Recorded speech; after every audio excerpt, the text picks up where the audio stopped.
या बुलेटिनच्या सुरुवातीला एक मोठी बातमी पाहूयात। लोकसभा निवडणुकीसाठी महाविकास आघाडीचा फॉर्म्युला जवळपास ठरल्याचं समोर आलंय। छत्रपती संभाजीनगरची जागा उद्धव ठाकरेंच्या गटाला मिळण्याची शक्यता वर्तवण्यात आली आहे। छत्रपती संभाजीनगरमध्ये ठाकरेंच्या गटाचं वर्चस्व असल्यामुळे त्यांना छत्रपती संभाजीनगरची जागा मिळणार असल्याची माहिती न्यूज 18 लोकमतला सूत्रांकडून मिळाली आहे। तर महाविकास आघाडीचा नेमका फॉर्म्युला काय ठरलाय, अधिक माहिती जाणून घेऊयात आमचे प्रतिनिधी सिद्धार्थ गोदाम यांच्याकडून।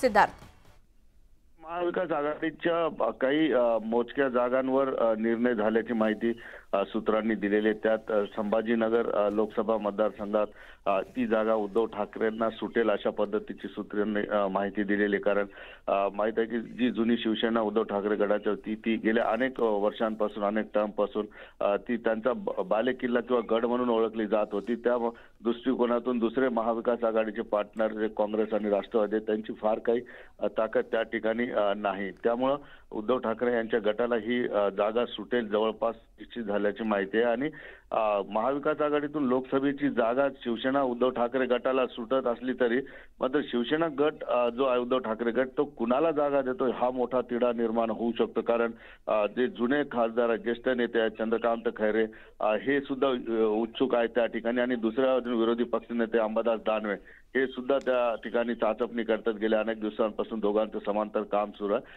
नेमकं महाविकास आघाडीचा तिढा सुटला असे आपल्या सूत्रांनी माहिती दिलेली असली तरी नेमकी उद्धव ठाकरे ही जागा चंद्रकांत खैरे यांना देतात का अंबादास दानवे देतात हा मात्र सस्पेन्स अजून सुटणं बाकी आहे। बरं सिद्धार्थ, धन्यवाद या सगळ्या माहितीसाठी। तर मराठवाड्यामध्ये छत्रपती संभाजीनगरमध्ये महाविकास आघाडीचा फॉर्म्युला ठरल्याची माहिती न्यूज 18 लोकमतला सूत्रांकडून मिळाली आहे।